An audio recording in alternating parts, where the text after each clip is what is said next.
Unheard,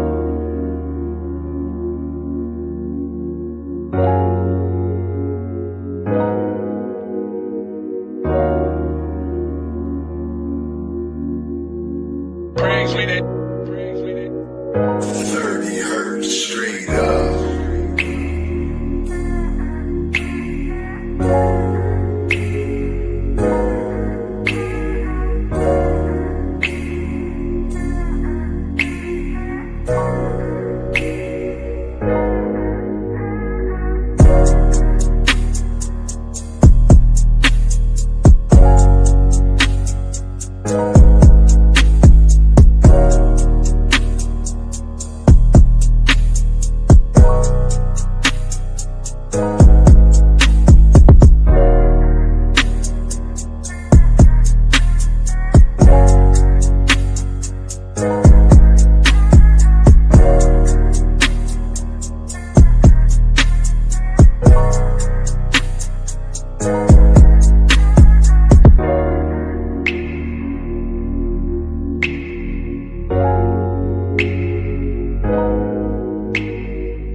Hello, thank you for tuning in to another wonderful episode with your host Savannah. Watch this get tucked out. Oh my God, with your host Savannah with Lupus Has No Face podcast with our wonderful guest Serita. Okay, we'll be talking about what to do when the doctors cannot help you. Oh my God, why does it have brain fog like that? It's part of everything going on. Oh, and I think my too, God. because what we were just talking about as well probably threw you in a whole completely other direction of what I was saying to you. So I just went blank. Oh my God. Okay.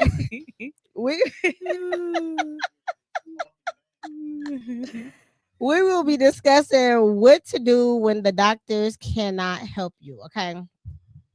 Before we get into all of these things, right? Who is the Miss Lovely Serita? Who is she? Multiple things. Hey, everybody. Blessings, everyone. I know you probably are familiar with the voice, this with the moistest. No, that didn't sound good, did it? We both are just a mess today. That's really, for true and transparent. where you going, Tom? I couldn't help. We gotta break the ice some way. Right. We gotta break the ice. Can't always be serious, right? Hey everybody. So Serita Valmond, aka I'm chronically resilient, holistic chronic pain coach and wellness consultant. Also voice of That's What Serita Said on WJMR Jam at 98.3. And I am also a chronic pain warrior. Yes. I'm a fibro warrior, advocate for all things blackity black, Yes. but then also all things that are affecting the community as well too. And I'm really just, number one, happy to be here, of course, with you, and proud of you for everything that you're doing and the advocacy that you're doing as well, because it's something that I feel like, unfortunately, when it's something that has to deal with people of color, we go unnoticed. And that's actually part of why some of these things are actually happening to us. And I don't want to go too deep too quick, but nonetheless, I want to just, give you your flowers, while I'm here. Thank you so much. That means so much to me, but I could not do it without you guys as well. So I appreciate you for helping me make noise in the community, in the nation. So I appreciate you as well. Well, thank you. Appreciate it. So that brings us here today as far as the chronic illness and the fibromyalgia and the holistic thing, right? And us not making enough noise in the community. So just to kind of like turn the corners a little bit, why do you think there's not enough noise being made when it comes to, I don't want to make it a black thing, but let's just be very transparent when it comes to colored people? Why is there not enough light being shined on things that's dealing with black individuals when it comes to invisible illnesses? It is the systems that are in place right now, the systems that actually got us to where we are currently. And so now that we are trying to get out of those systems, that's where it's like, oh, they're paying attention. Oh, they're up and they're awake. They're woken now. And it's like also now too, noticing it's been affecting more people that are not melanated as well. And once you notice that turn also happens, then you also start to see more of the advocacy on that side too. So that's another piece to kind of, just to watch, watch out for when that starts to happen as well. But I think now that we are more or less not trusting these systems anymore because we're seeing how it has affected us. I mean, we're going back 400 years as far as for how we've even been experimented on. And so when you are the person that's basically, the guinea pig, for a better lack of terms, you start to look for other ways to do things. And now that we're seeing it, now we're seeing people in the community healing themselves, myself included, being able to go ahead and see that and see like, okay, these are walking medical miracles, but no, are they? Is it that they were able to finally figure out what it was that works for them? Because the thing is that it's not a one size fits all solution. And that's also the way that it's been treated from the beginning. So that's just a little bit. So let's speak on some of these systems. As far as what systems are you speaking of for the people that do not know? No, absolutely. I mean, we can go back to redlining. We can go back to like the DEI. I mean, we can go back to so many different things that have happened. I mean, even going back to not being able to vote, not being considered a person. All these different things that you're kind of, that have been compounded over the years. And then it also crosses through generations as well, too. And so when you're looking at all those different aspects, it's a lot. And it gets, even though, for lack of better, it gets heavy real quick. But the good news, though, is that there are things that we can do. It definitely is things that we can do. Just for instance, right? Mm-hmm. We can make noise, right? We choose not to. Right. I feel like when things are in place and for us to make a change, one day, if we stop doing something, we can make a statement. We can make noise to turn around for the better of us. But we don't because of the lack of knowledge, the lack of education, the I don't care, and the foolery and things of that nature, when it's really just bigger than us. We got generations after us, our kids, all of that. And people don't think about that. And that's what I call ignorance, right? And then you just to fast forward to what happened with Curry, Stephen and his mom, right? And how he handled the situation. Right. He put a whole system into place. Yeah. A whole system. And our culture is so many of us, and we're so strong and we're so intelligent and we're so smart, but we never come together collectively as one because everybody want credit for something. Everybody want to say I did it. It's a lot of ego. It's a lot of ego that comes into place, and as to why we never get anything done. It's never a movement for real, and it's slow if we do make a movement. And that's sad. And that's definitely the hard truth, unfortunately. And that's why it's like, once again, the things that we're doing as far as we're bringing light to what is going on, what is happening. Because these things are not, the things that have happened to me. I mean, this is within still the past 7 years. This is not like, 10, 20, 30, 40, 50 years. This is like still in the current decade that, we're in, that these things have occurred. And so being able to really go ahead and look at things, like you said, once again, being able to say, hey, okay, now we're noticing this trend going on. The other aspect, though, that I'm probably thinking fast as I'm saying this, but us not actually verbalizing what is going on with our bodies as well, too. Because oftentimes we have that tendency of being like, hey, you know what? I'm a strong person. I can go ahead. I can handle this. And it's like, well, yes, you are. But you should not be handling this. Absolutely. This is not something this is not normal. Like your body is really trying to tell you something, but something in your life, unfortunately, you're ignoring and you're not paying attention to, and your body's trying to tell you that there's something wrong.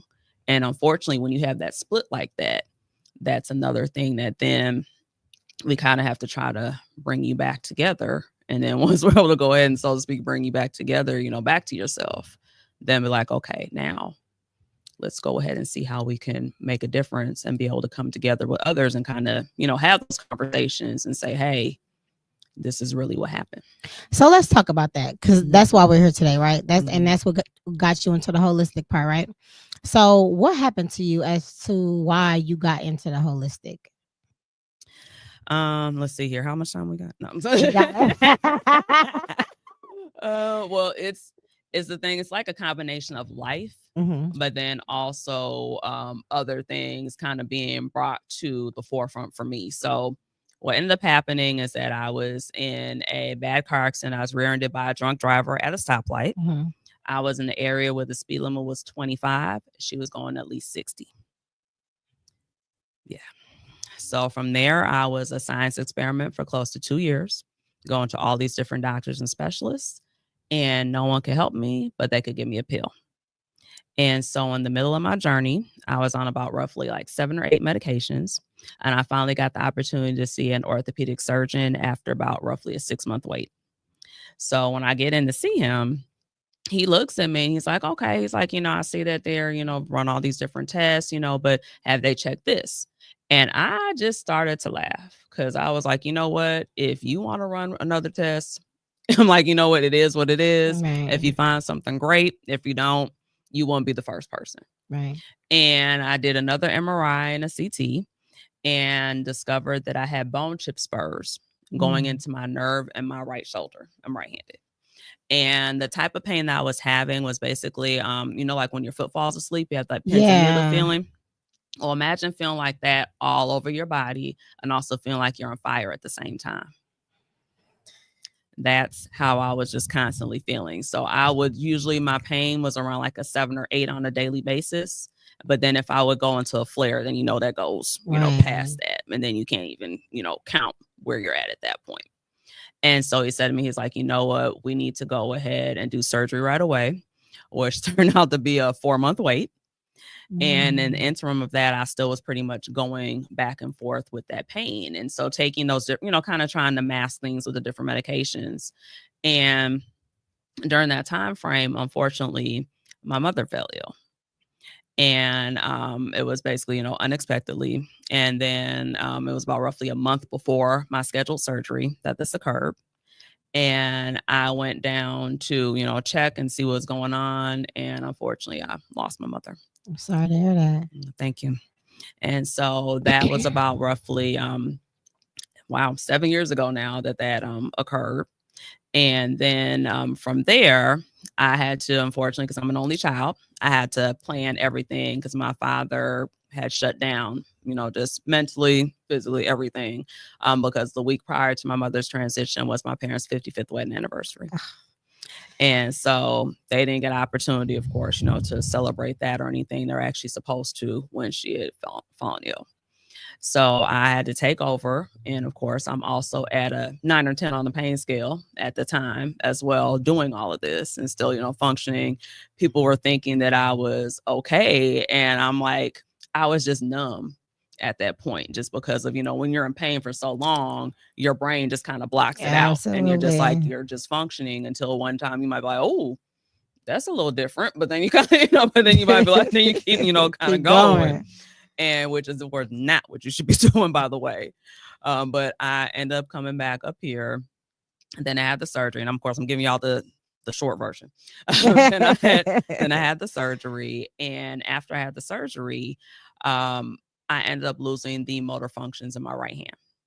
So now I have to relearn how to write, brush my teeth, comb my hair, basically everything you take for granted. And then I'm still in pain. Now, my pain dropped down to about a 5 or 6 on the pain scale, but I felt that was unacceptable. I'm like, if you're doing surgery, we're doing all these things, something has to give. Right. And so they said, well, you have 2 options. We can either, do surgery again, or we can put you in a pain management protocol. I told them, you had one time to touch me. You are never touching me again. I will just go on the pain management protocol. And so then from there, once I went to pain management protocol, for me, it was more or less like a fancy way of saying, like, here's your next set of pills. Yeah. Because at that point, I was on 15 medications, upwards of 30 pills a day. I then started to rapidly decline to the point where I was bedridden. And I went to a specialist that told me to get my power of attorney paperwork together. My son that had just turned 18 was a senior in high school, getting ready to go to college to play football, was now supposed to take care of me and my 2 younger kids as well, which they were in elementary school at that time. So they completely wrote me off and just said, this is it. This is what your life is going to be like. I was in my mid-30s at that time. I also had just gotten divorced the year prior. So I'm like, oh, hell no, this is not what's about to happen. I'm like, I'm just finally like getting, finally kind of getting back to me and like who I want to strive to be. And you're telling me that this is what my life is going to be like. So when that occurred, the next day, my son went to school. He had his own car, so didn't have to worry about that. I dropped my younger 2 kids off and I came home and I cried, I prayed, I meditated. I asked for a sign because I did not want to be here anymore. I had already made that decision that might have to be an option at that point. And while that was happening, all of a sudden my phone dings. And I'm like, okay, whatever. I'm like, that's just a message. But then it stopped me because I was like, well, wait a minute. Why haven't you researched the different things you've been diagnosed with to see if there's any other alternatives available? Because somebody has to be living at least 1% better than what you are. And at that point, if I could just get out the bed and stay out the bed for a little bit longer, I was okay with that. And that's what really started me on my journey where I decided at that point, I was diagnosed with 5 things. I was diagnosed with fibromyalgia, myofascial pain syndrome, degenerative disc disease in my neck, chronic migraines, and nerve damage. So in essence, all those pills were basically just to mask the symptoms that were coming from all those different things, which then at that time is probably, another symptom happening from a pill, but we'll get to that later. But, but just basically seeing like all the things that were happening. And so I decided I'm going to dive into fibro. I'm going to see what's going on with this, see what I can do. And I really just started to change things from there. And so I, went through my nutrition, my stress management, because I had none. I didn't know what that was. Black person in America, just a Black woman in America. Didn't know what any of that was. Then I also dived in on trauma healing because I had a lot of different things that had happened to me during my life. And I just compartmentalized everything. I just be like, okay, let's put it in this little box, throw it over the shoulder, and we'll deal with that another day. And my body was holding on to every single thing that happened. And that needed to come out. It needed to come out. And that accident, and that's why I kind of said there's been a lot of things kind of brought me to, to the spot. But I think with the accident, what it was really, the Most High was like, okay, she not listening to this, center this. We need to sit her down.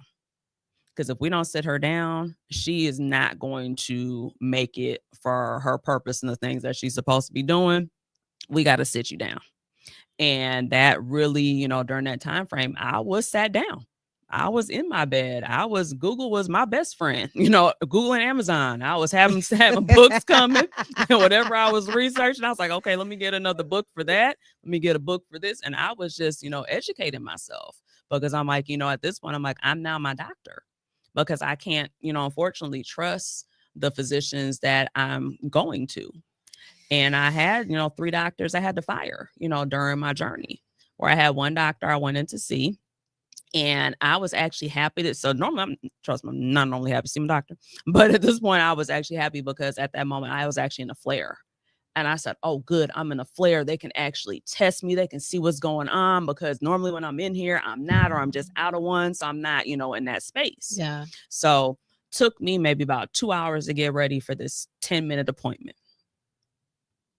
So I go in there and I'm, talking to the doctor. I'm like, yes, I said, I'm currently in a flare right now. And he's like, he's writing down. He looks up at me. He's like, no, you're not. I said, excuse me. He was like, you're not in pain right now. I said, yes, I am. I said, I'm having a pain flare. I said, this is actually one of the worst ones I've had in quite some time. I said, how are you telling me that I'm not, in pain? He was like, well, you look too put together.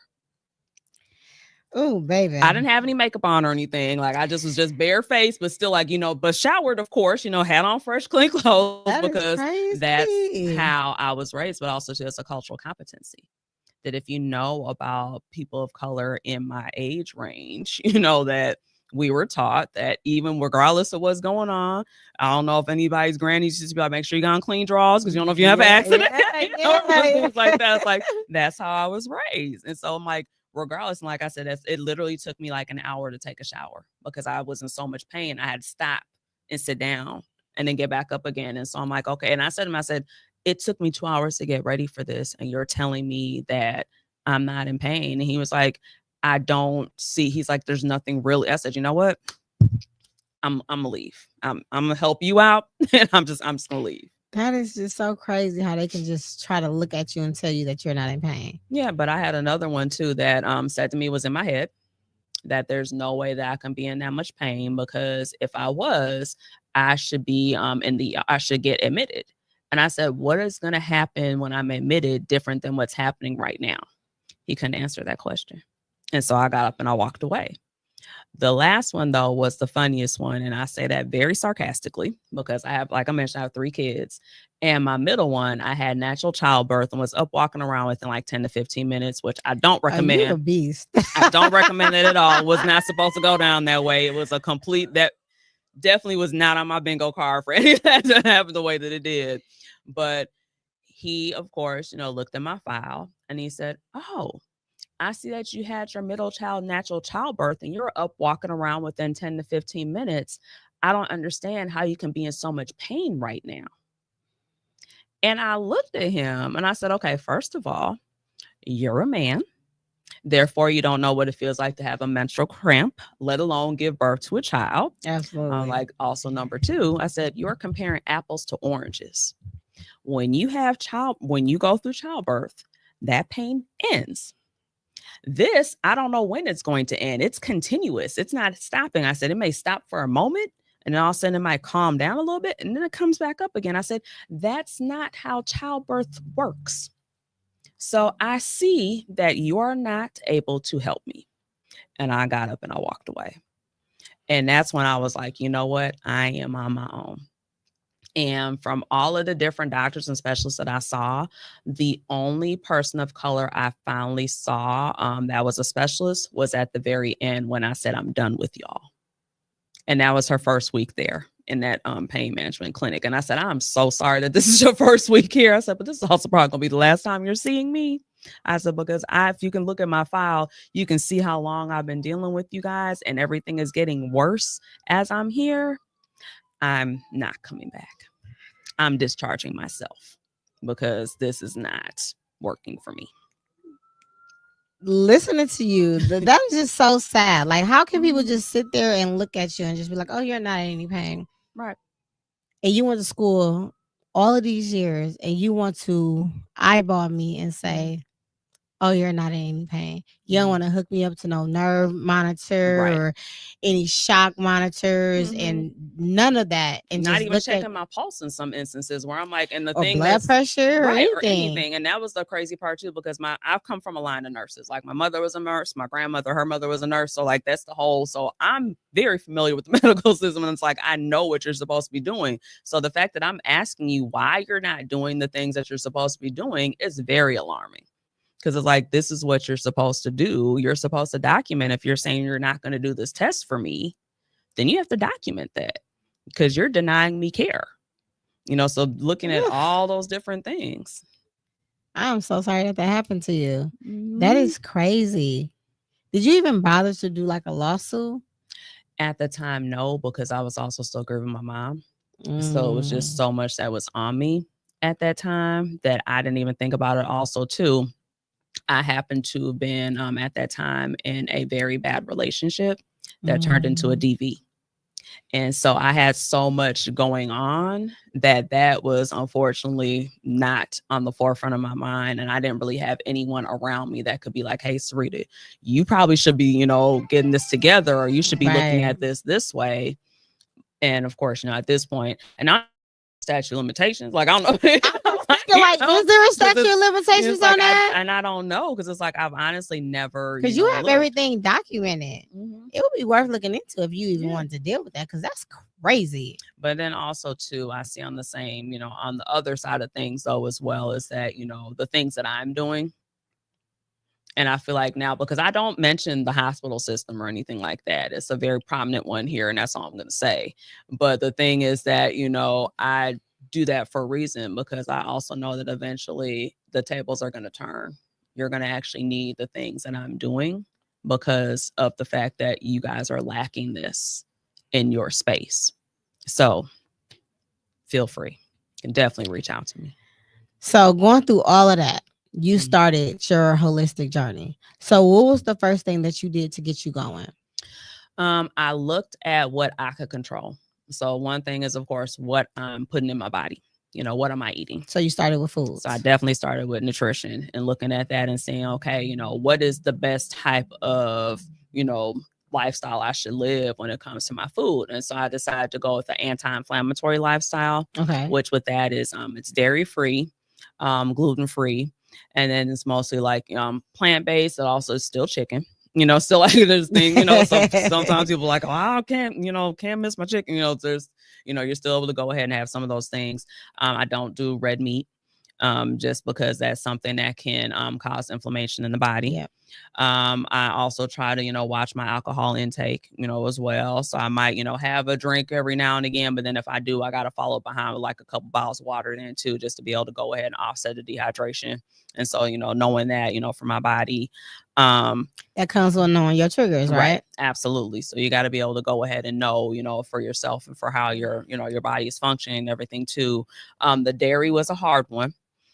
Just because we're in Wisconsin, that's all. That's all that seems to be around us. But then I had to start finding, basically the alternatives. And I noticed once I did, I definitely could feel the difference in my body, because I did have a lot of inflammation that was going on, from being on all the medications, on top of the fact that I wasn't able to move my body like I should have been able to. I mean, I was doing physical therapy, but that was pretty much, the gist of it. And then when things got so bad, I could barely even get out the bed to even walk. So then I had to actually, relearn how to get myself, the stamina to even be able to go ahead and do walks and things like that too. So which one of those actually put you down, or was it a combination of all? I would say it was a combination of all. I would say it just was everything overall. So what got you back up and moving? I would say the nutrition was the biggest piece, because then I was able to finally be like, okay, I can actually feel my body. So now that I can actually feel my body, it doesn't feel as heavy. It doesn't feel as like, like I'm just, like just thrown back from the fatigue and everything. I'm like, now, okay, let me go ahead and start trying to move now. And so I started with just like slowly walking around the house, like being able to walk around the couch. If I could go down the stairs a little bit, it was really just like literal baby steps, as far as we're doing that, get outside, be able to go ahead and go to the drive, the bottom of the driveway back to the house, and then start to go to down the block and so on. And so that's how I was able to go ahead and start that. And then I started doing like resistance bands, because I noticed that like, I lost a lot of muscle, because prior to my accident, I actually was working out 6 days a week. I was very, very fit. I was working out with Truman McGee was my trainer at the time. So he was, getting tired fitness. So he was my trainer and everything. And me and him, like that's my dog, So he's been around for a very long time. Yes, he has. And so, that was something that, I was like, okay, I really want to get back to that, because I enjoyed, working out and doing that. And so I, got back into, working out again, hired a trainer eventually, because I felt like I was just at a point where I did enough that I could do at the house. And I want to know again, because of like because I technically have like a new body now, because I have to relearn like how to use my shoulder and everything again. So I really want to work with someone that could help me to do that. And so I, went that route. But then when it came to the trauma healing, one good thing from the pain clinic, so I don't want to down them completely, but I did have a pain psychologist that I was working with. And so when I was working with her, she actually reintroduced me to meditation. And what was interesting was that I actually was a meditator up until that point. But once I had my accident, I kind of just like, you get knocked off of your whole, your whole routine. So I had stopped doing it. And so she was like, no, that's actually something good that you want to go ahead and try to reincorporate. Well, I was like, well, I don't know how to do it now, because it's like literally like I just couldn't, like, I was still in a lot of pain and everything. So I was like, I couldn't understand how to do it. So she kind of was like, well, let me show you how to meditate now that, as far as for being able to pay more attention to your body and not be so stiff and so, rigid and everything. And then she like taught me how to do that. So what do that look like? It looks like it's basically called I want to say it's not muscle progression, but it's muscle regression. And forgive me if I'm saying it incorrectly. I know what it is, but I can't. It's like I know what to do, but in essence, you will tense up. It's almost like a body scan meditation. When you're doing a body scan, you you're going from like you can either go from your feet up or your head down. It's whatever your preference is. So are you sitting down?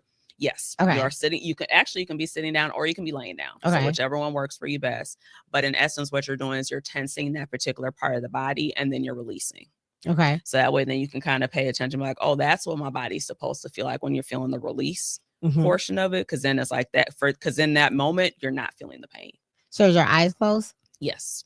Okay. And that's one of those things too. It's still like if you want to keep your eyes open, you could. If you're kind of like, okay, I'm new to this, let me try to, let me just kind of see how it goes. But then from there to really kind of get the best out of it, I would say to just have your eyes closed, just because that way then you're more or less focused on what you're doing.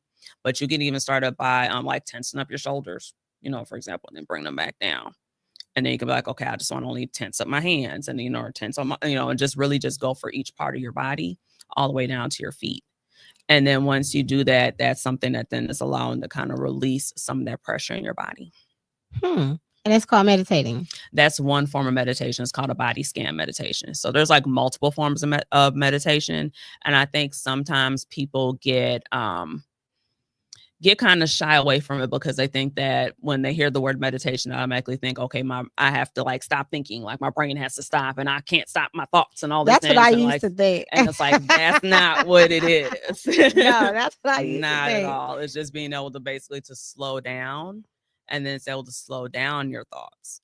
And you don't have to necessarily pay attention to the thoughts. You can kind of, like I say, put a little pin in it for later. You put it in the parking lot or you might put it in the cloud or let the cloud float by, whatever it is that helps you to be able to go ahead and just to kind of like calm yourself down. And then you can include the breathing.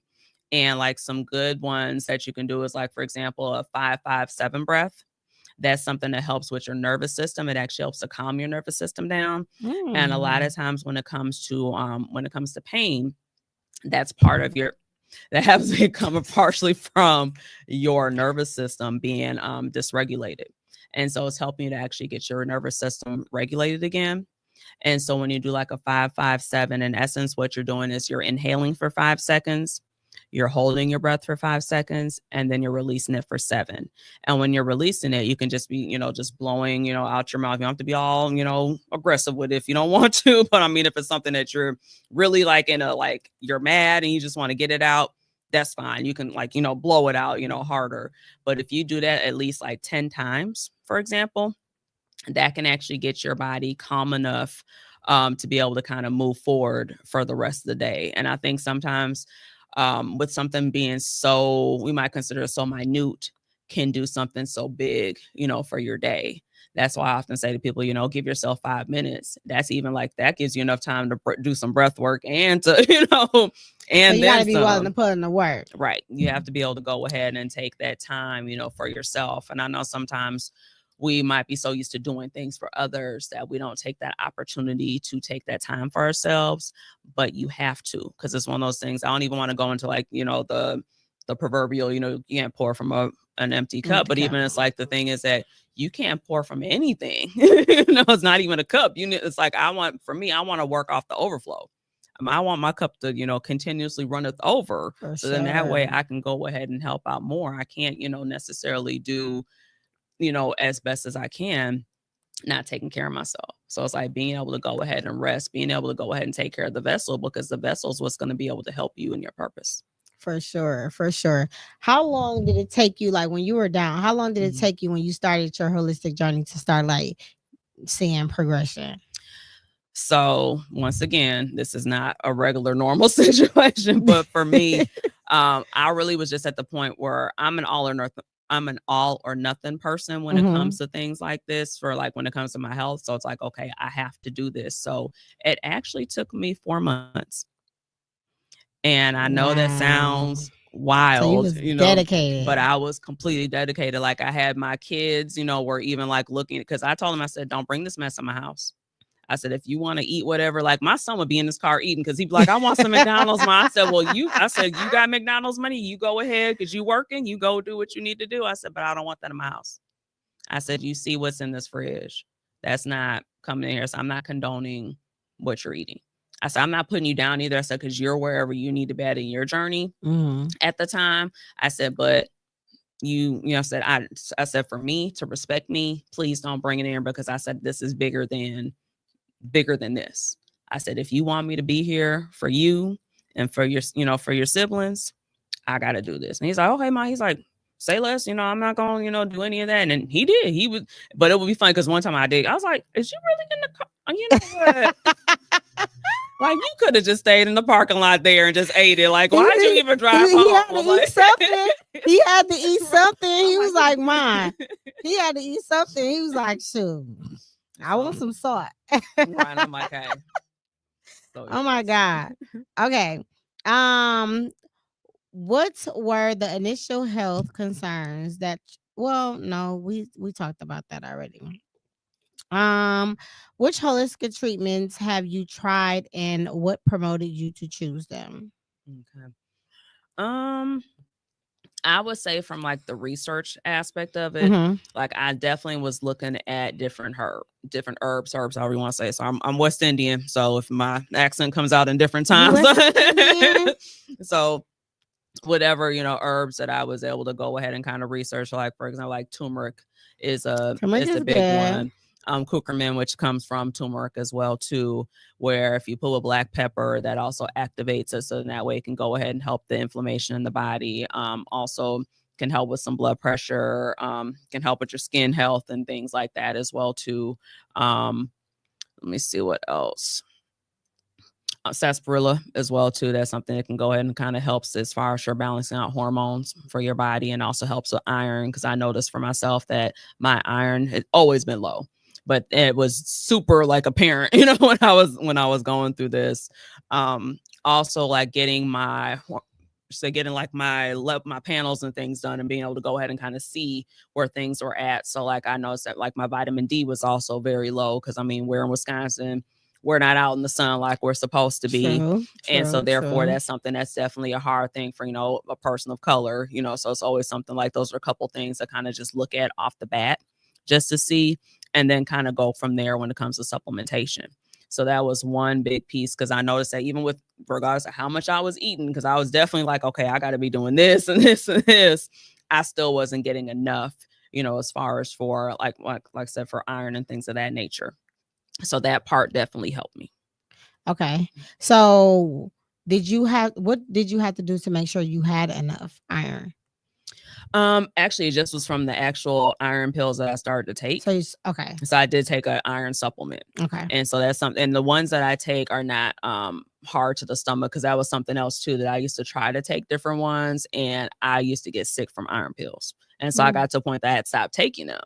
And then of course now with the, technology, things have definitely changed with how, the pills were back then versus, now. So then I'm like, okay, I can do this, because a lot of the ones that I use are actually, they're all plant-based ones, but it actually just like, just the little amount, the little dose that goes into the actual pills themselves. And I'm like, okay, this is enough. And then I can automatically tell the difference in my body, and I can tell the difference when I don't take them as well too, which that's also an interesting thing, that when I'm not paying attention or staying on top of my vitamins, because that happens, because we're all not perfect.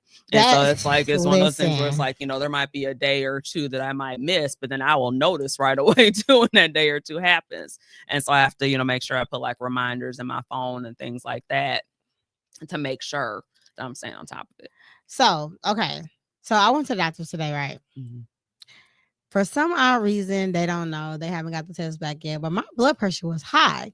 And they took it 3 times. She was like, take a deep breath, take a deep breath, take a deep breath. And it kept going up, up, and up. And I'm just like,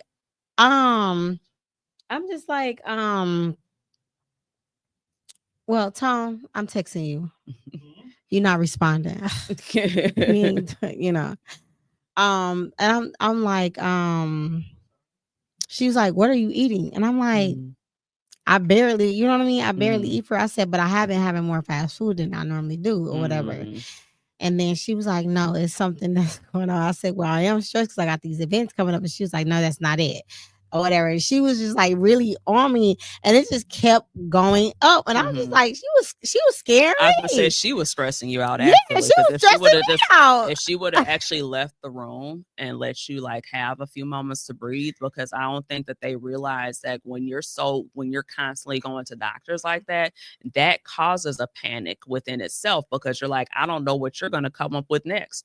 And that's a real life, thing where it's like, I don't know what you're gonna come to me with this time.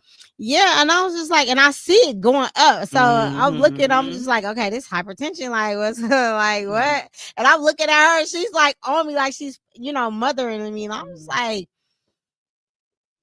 I don't know. Yeah, try that 557 that I was just telling you about.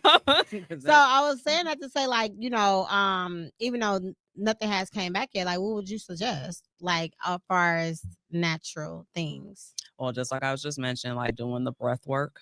Also too, looking at like beet juice is something that also helps when it comes to blood pressure. I'm gonna probably do a video about it because I haven't tried it yet, but I actually found a juice. It's like beet, ginger, and I think lemon. Okay. And it's supposed to basically, like, I guess the lemon and ginger is supposed to kill the beet, because I'm not a fan of beets either. But I've had juice that has had beets mixed in it where you can't taste it. And I'm like, that's what I like. I'm like, I need it to be like this. So I'm going to go ahead and try this juice and see, because I did, the last time I went to my doctor, my cholesterol is actually borderline. Okay. And so he was like, I want you to go ahead and, look at, trying this. That's because at first they were trying to put me on the pill. And I said, now, you're funny. No. You're a funny guy. I'm not about to take this pill. I said, so what other, options do I have? And I said, you know what? Don't even worry about it. And I pulled out my phone and I said, okay, I could do plant sterols. I could do this. I could do that. He's like, okay. He's like, well, what are you going to do? So I'm going to do the plant sterols. And I'm going to see how that goes until the next time I see you. And that's pretty much what I've been doing, is just that, and just kind of like watching, like, like you said, but also too, depending upon your age, like when you hit like mid 30s and up, that little peri person tries to come through as well. And that also messes with your hormones. And so that's also something to also consider too, because the pause is real. And that's another, thing to also consider as well. So it's just those are a few things, but definitely look at your stress and see how you can carve out more time for yourself. Yeah, because I'm like, I was just thinking, I was like, I got some events going on. I was like, I'm about to get ready to go out of town. She's like, no, that's not it. I'm like, well, I was like, okay, like, well, systemically speaking, there's racism. You guys can't find out what's wrong with me. You keep giving me a pill for things. What else do you want me to say is going on now? She was not trying to put me on a pill. Like, and I was looking at her like, you freaking me out. Like, what? I was looking at her like, I was like, you're freaking me out. She was like, we need to figure out what's going on. And I was there for a pap smear because individuals with lupus has to get pap smears done because you can have abnormal pap. So that's what I was there. So that's what I was there for. And here she go with the blood pressure. She was like, it's going up. It's going up. I was just like, but the thing, and actually going back to what you're saying with the pap, the other thing though to be concerned about when they say the abnormal, I don't think people realize that when they do the paps, a lot of times they're plucking from the same spot and they're not allowing the body to heal from that initial one. And so that's the other thing to also consider, that there's a possibility that you could get an abnormal and the next one will be regular because they might have pinched it from a different spot. But if your doctor has a tendency to go for this same, keeps going to the same spot, that's another thing to also be mindful of. And they really don't tell you about No, they don't tell you. And you got to educate. Like, I had my doctor like forever. You know what I'm saying? I had my doctor like forever. And you have to educate yourself. Like when I was, I put it on the book, like what I was going for. And somebody from Michigan was just like, my doctor said, no, that's not true. And I'm like, you have to educate yourself. You have to, doctors are as good as you. And sometimes what make doctors good, they practice outside of their practice, become specialists. So you got to know what you're going for. You got to know what they're doing and all that other stuff. You got to talk to them. You got to tell them too. Like, you got to tell them too. And if you're not an advocate for yourself, then they're just going to do what they want to do. No, absolutely. Like I have Google alerts set up for me that tells me about it. Like I have one set up for chronic pain. I have one that's set up for chronic pain and people of color. and I have one for speaking events. and I get emails every day that tells me here's the top things that are going on with chronic pain research, different things that are happening. I might say something about lupus, I might say something about fibro, I might say something about back pain, like whatever it is. I get those on a daily basis because I want to know what's going on in my, in my area. So that way I can say something. And two, it is, kind of comical sometimes because there's not, like, my primary care physician, amazing. The other ones, and he apologized to me because he was like, I'm sorry that I sent you to the, he was like, I'm sorry that I sent you. He's like, I thought that they could help you. Yeah, because he referred me out. He was like, I thought that they'd be able to help you, but then, so that's my guy. Like, he's cool. And so he'll, say like, hey, this is what's going on. This is what you might want to look at. And like, I'll talk with him and say, hey, this is, just a heads up. Like, I don't know if you saw this yet. And like, so we'll like trade off, information with each other. Well, I'll say, hey, I just saw this study. Did you know that this just came out? He's like, no, I didn't know it came out. Can you forward that? Like, so I'll like forward it to him. That's dope. And so being able to go ahead and do that. But he said it's unfortunate it had to happen this way because of what happened, because he told me, he was like, because of your particular, your case, for your case, he said, your case really opened up my eyes to how, how the system is. And that's crazy, just to hear that, like, I can visualize that in some sense because of what I went through, and to see you like just moving, grooving, walking, and I seen him at the gym one time because he was looking. He said, "Hold on, you want a stair climber?" I said, "Hey." Like, yeah, I am. Yes. And I just feel like doctors should be more mindful. Like, they should have some more classes, and I know they got on learning and things like that, but they need other things like culture learning and more on the eyes and physical things, because you should not be able to look at a patient and be like, oh no, nothing's wrong with you. But then that's also another thing too, that oftentimes, like when it comes to the actual students that are learning, they're not learning on melanated people. They are learning on non-melanated people. And that's where a lot of the systems and things that are set up. So for example, there's actually, and I'll forward it to you, is a TED Talk that actually just came out on this past Saturday. And it's a Southeast Asian lady. And she was, talking about, because she's, like I said, medical student. And she's talking about how, people are not being taken, that melanated people are not taking, are not being properly cared for, because of the fact that people can't recognize the different skin things. Because they'll say for a person like, oh, well, it's going to come up as a bruise and this and this. Well, if it's a person of color, the bruise is not going to come up. Or a prime example, Mongolian spots. And she was talking about how a lady almost got her child taken because she came in with the baby and was saying, hey, I'm concerned about, about what's going on. Not because she didn't know it's her first child. So she didn't know that Mongolian spots were. So she brought the baby and said, hey, I don't know what's going on. I'm noticing this. They call CPS on her. Oh, are you serious? And they were about to take it, and then it happened to be that they're like, well, wait a minute. Like, have you actually, because they were saying the baby was bruised all over. Well, no, the baby wasn't bruised all over. It's the Mongolian spots. People with lupus get bruises all the time, out of nowhere. Yep. Fibromyalgia, people with lupus have fibromyalgia as well. And can't be that ignorant. Are you serious?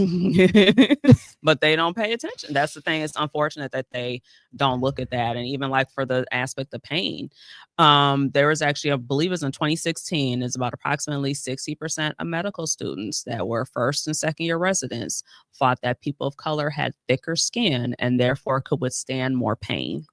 That don't even make any sense. Pain comes from the nerves. What sensors in the brain that talks to each other?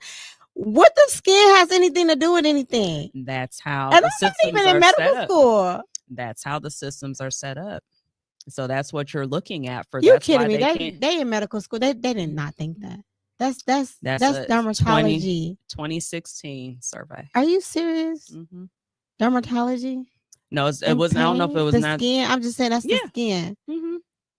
That's dermal. That we had a higher pain, but that also goes back to the experimentation on us, though, too. That makes no sense. Also from them, doing the experiments. The lovely the doctor of gynecology, doing all those experiments on women of color without anesthesia.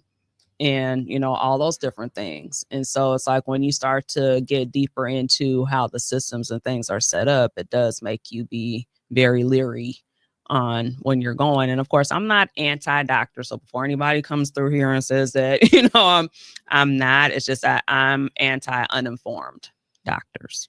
I want you to be informed. I want you to actually build a relationship with your patients. I want you to spend more than, 5 to 10 minutes. Like my primary care physician, even though he should not be, he definitely spends at least a good half an hour to 45 minutes with you and gets to know you. He prays with you like the whole entire 9.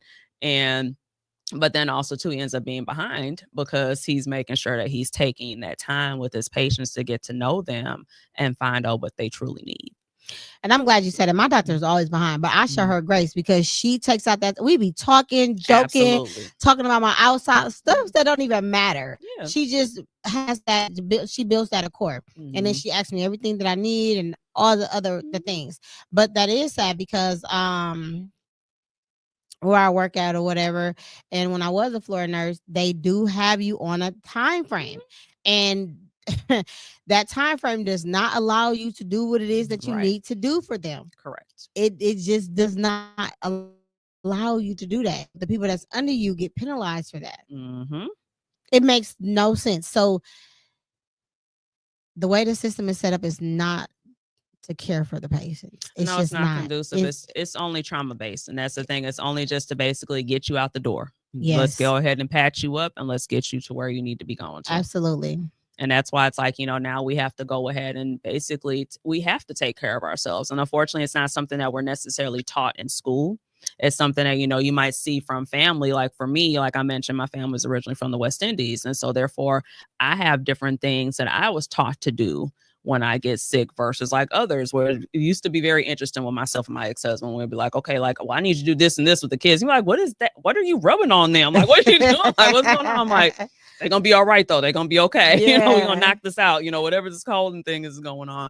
But it's just being able to now go back to what you originally, were taught. And it's sometimes I should say sometimes for a lot of us, it's just being able to kind of tap back into yourself again and being like, okay, like I remember my grandma doing this, or I remember this, like, what is this? And you might sit back and be like, oh, I do remember seeing her do this or do that.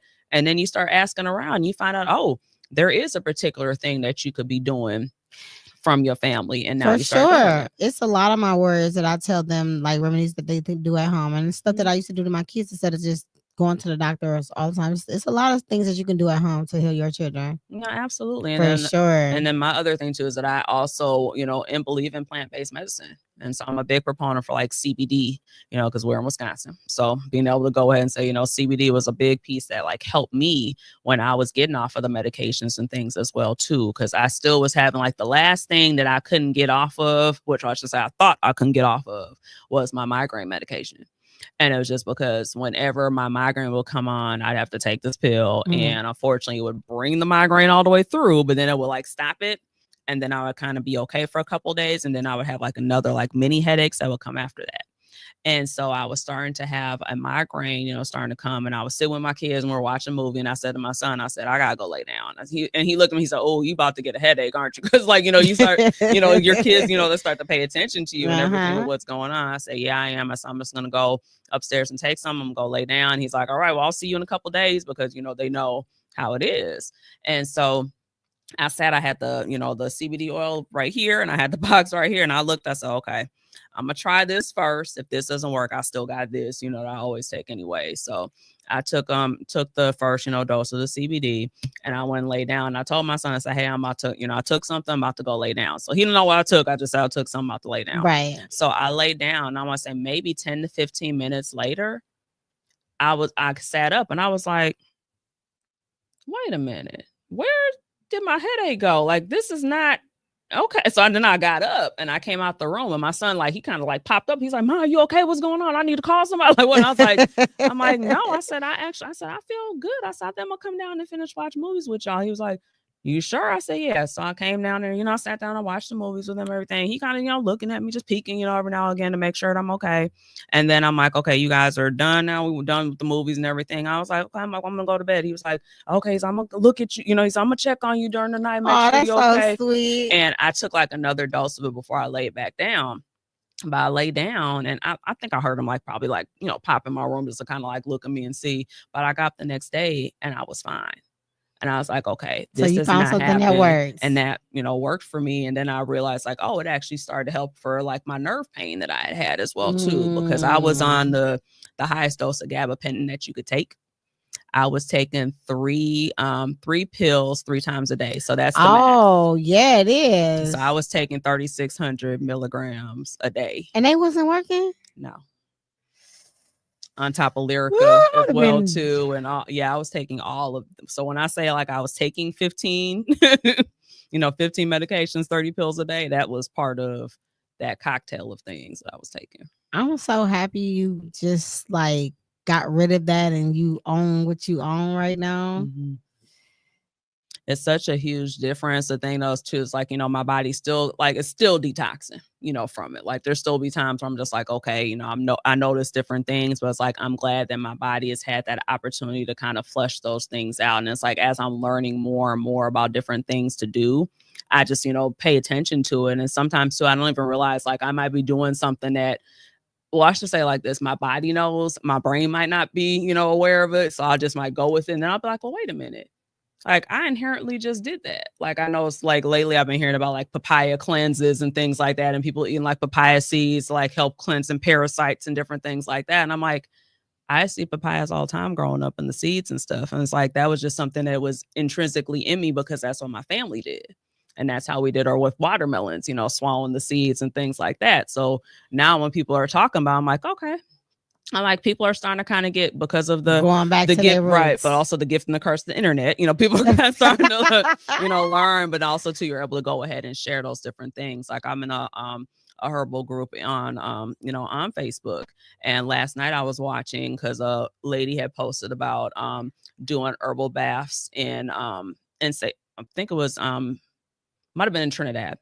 And I like responded because there's another girl that was on there saying, oh, I'm West Indian, and we do this. And I said, yeah, and I also did this too. And I said, yeah, like my granny would have like this bottle in the fridge that had all the stuff, just everything. And you rub it on the kids and like, talking about stretching their bodies and massaging them and everything. And it's things that, sometimes you don't realize that you're kind of doing it like culturally, but then seeing that, oh, here are the actual, kind of like the quote unquote, science behind it. Like, for example, the stretching and like rubbing coconut oil and helping to kind of stretch the body out in the joints and everything. And I did it with all 3 of my kids, and 2 out of 3 are taller than me.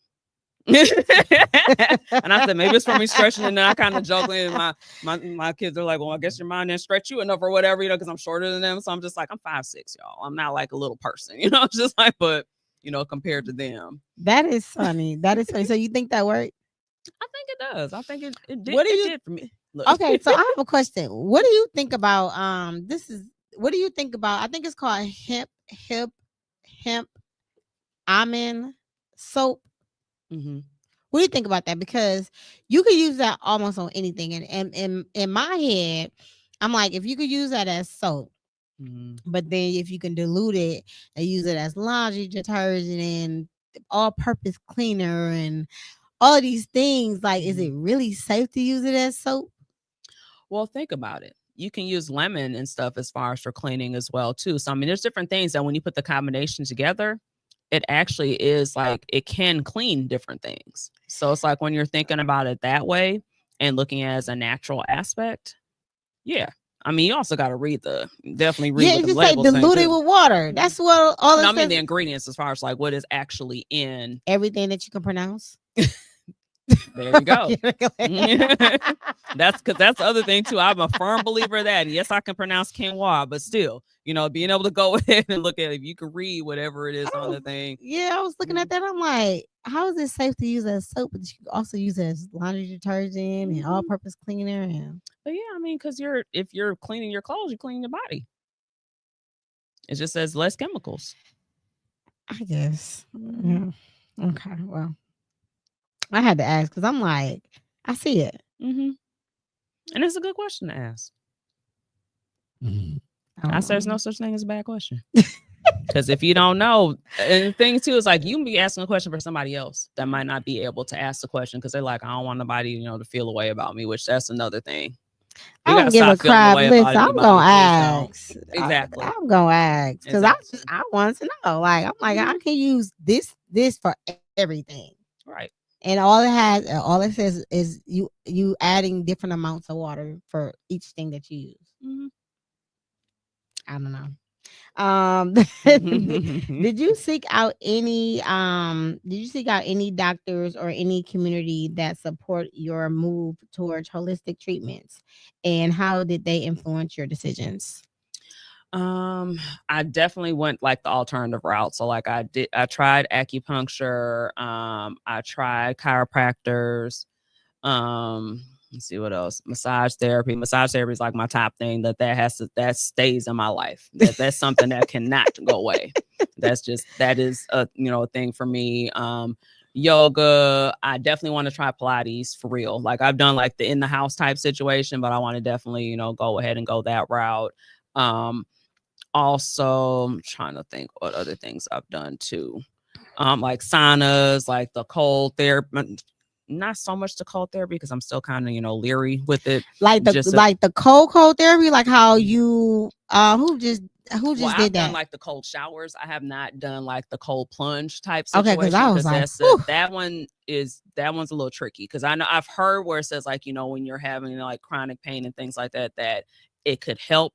And I'm just like, in my mind, my thing is that like when it gets cold around here and we go outside and my body goes into shock and I can't take it, I said, I don't think that that's the same thing for me to actually jump into some water. But I mean, I'm not opposed to it. It might be something I might do down the line. It might have to be like 100 degrees outside and then I jump in there and I might kind of offset it. I'm gonna have a lot of stipulations set up with this. It ain't just gonna be like I'm gonna be like, okay, we gotta have this whole list of things done first. And if it's set up this way, I'm gonna go ahead and do it.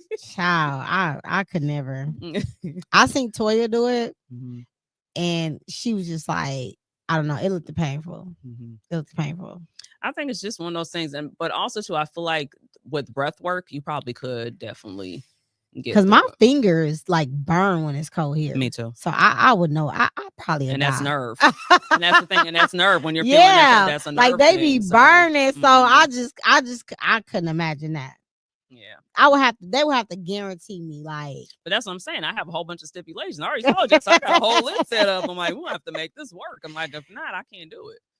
Oh my God. So how can people find you? So like for your holistic thing, right? Are you in a clinic?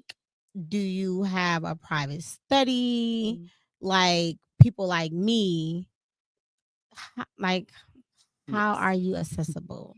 Very good question. So you can reach out to me. My website is IamChronicallyResilient.com.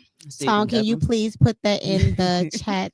So IamChronicallyResilient.com. You can also reach me on Instagram, which is I Am Chronically Resilient. And then also on Facebook is just my name, Serita Valmond. So those are definitely 3 ways. Also 2 social media wise. I'm also on LinkedIn under my name. Let me think what else. And also I'm gonna throw my number out here because I ain't too proud.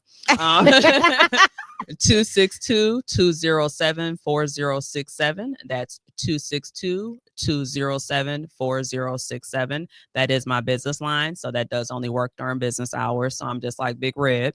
My business hours are from, and they are listed on my site as well. So I will definitely respond to you the next, business day as well too. Or like I said, business day, if it's on the weekend, you got to give me some grace now. And those will be the ways. I'm currently getting ready to launch my course. So I'm working on that. I also am doing workshops as well too. So if you are like in a position where like, hey, we need a workshop for what you're doing, which I customize my workshops as well. So you can always reach out to me and say, hey, Serita, we need self-care for people that are living with lupus or that have chronic conditions. What would that look like for us? Or how can we start our healing journey? Because we know that our healing journey is different because it's not like this because of this. And so it's get out of my head. I was just about to ask you that. So it's all those, different things like that I can definitely, customize. We discuss budget. If you're a person where like, hey, my employer could really, I noticed there's a lot of us that actually have it, in our job or something. You're like, let me talk to my HR and say, hey, I know someone that could actually come in and could do, a workshop for us. Maybe this could help us. And I used to work in HR back in the day too. So I kind of have that familiar aspect of it to be like, hey, you could even, here's a tip. You go in right and you say, hey, do y'all, I'm concerned about how much I'm paying for my health insurance. Have y'all ever paid attention? What are like maybe the top concerns that you're noticing in the population of the employees? Because those are things that could actually, number one, help lower your, lower how much you're paying for your insurance from your employer. But then also too, that's helping to educate the staff as well. So it's being able to go ahead and it's kind of like a trade-off, when you look at it that way too, because the thing is like you have to pour into your workforce. Yeah, you do. If you don't take care, prime example, there was a survey that was done actually pre-pandemic that in the United States alone, $300 billion is lost a year due to people not able to work because of them living with chronic pain. So that's them calling into work, saying that they can't work, and that's the money that's being lost. So this is what you're losing because your employees cannot work from your business. So if you're taking some of that 300 billion to put back into your, your staff, you might be in a better position. And that's where you come in at. Absolutely. Oh my God. Oh, also public speaking as well too. So if you've heard the voice for quite some time, that's the other thing. So I do, come in and, we can discuss, what you would need for me to speak on as well too. I've done, keynote speeches and things as well. So I'm open. My goal is I want to make sure that we're able to heal, and, healing in community is truly best. When you get a person, pushed to their, by themselves, that's when, like my granny used to say, the idle mind is a devil's playground. And that's when those times and those things start to, come up in the mind where, you might start thinking, like I said, I had a moment where that was, I thought that I was not going to be here. And that's why I had to also, make sure for myself that I keep a reminder. And I have a tattoo on me that says my story isn't over. That is beautiful. And I keep this on me so I can look at it when I have those moments where I'm like, okay, what is going on? What is happening? I'm like, well, wait a minute. You getting a little idle over here. What happens when you're idle? I feel like my granny be tapping my shoulder like, I need you to go ahead and do something. Like, okay, I need to go ahead and, quote unquote, move around or, go ahead and look at what, look to what I am supposed to be doing. And of course, there are going to be things that at the moment might be a hindrance. But that also is something that now you have to work through and overcome, because that's that part of your journey that then is going to be able to catapult you to the next level. Absolutely. And what do you say for people that try to challenge the holistic side versus the medication side? I just say, let's look at the side effects. That's all I want to look at. It's like, let's look at the data, because I feel like now a lot of times it's a science-based thing, or just like, so now that there is more research that's coming out on the holistic side of things, I can be like, okay, you want that? I got this. Like, we want to play spades? What we doing? You got a book? Like, what's going on? Like, what, because we can go ahead and we can do that. We can discuss that. I mean, even like looking at, like I mentioned CBD, but also THC as well. You're looking at all those different things. I mean, Willie Nelson just turned 92. What did Willie Nelson do? All day long. So I mean, and like as far as the numbers too, like just me knowing with anything like as far, when it comes to employment or the research and things like that, people pick and choose what goes into the data. Like everything, yeah, they tested and all that stuff, but people do have to understand, like, people pick and choose what they put into the data for the data to look good. So even then, everything is questionable. Right. So it's just what it is that you want to go with. Like medication work, holistic thing work, different things work. So it's just what direction that you want to go in. And the thing also too is that it is your preference, right? And it's also your, your choice. And your thing is like, being able to kind of put it back into your hands. Because I feel like a lot of times, a lot of it's been taught as a dictatorship. Where it's like the doctor is telling you what to do and you have to do it like this or else. And it's like, well, no, this is supposed to be a partnership. This is my body. You ain't never spent a day in my body. How you gonna tell me, how I'm feeling or what's going on with me when I'm saying to you, like, this is not normal for me.